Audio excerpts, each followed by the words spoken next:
በዓለማችን ታሪክ እንግዲህ የመጀመሪያው የሆነውን ትውልደ አፍሪካዊውን ታላቅ ሰው ላስተዋውቃችሁ። ኤለን መስክ ይባላል። አብዛኞቻችሁ ኤለን መስክን ታውቁታላችሁ፣ ለእናንተ አዲስ አይደለም። በእርግጥ ግን ኤለን መስክ ምን ያክሎቻችሁ ትውልደ አፍሪካዊ መሆኑን ታውቃላችሁ? እኔ በጣም ነው የገረመኝ ይህንን ነገር ስሰማ ማለት ነው።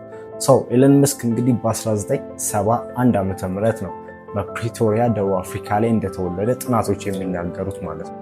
ሰው ኤለን መስክ እንግዲህ በ1971 ዓመተ ምህረት በደቡብ አፍሪካ ፕሪቶሪያ ላይ ከተወለደ በኋላ በጣም የሚገርማችሁ ነገር በ12 ዓመቱ ነበር የመጀመሪያውን የኮምፒውተር ጌም እንግዲህ ሊሰራ ላውንች ሊያደርግ የቻለው ማለት ነው። በኋላ ለትምህርት ወደ ካናዳ ሙቭ ያደርጋል ማለት ነው። ሰው ለትምህርት ወደ ካናዳ ሙቭ በሚያደርግበት ጊዜ በአንድ ዩኒቨርሲቲ ላይ በኢኮኖሚክስ እንዲሁም ደግሞ በፊዚክስ ላይ የመጀመሪያውን ዲግሪ ይወስዳል ማለት ነው።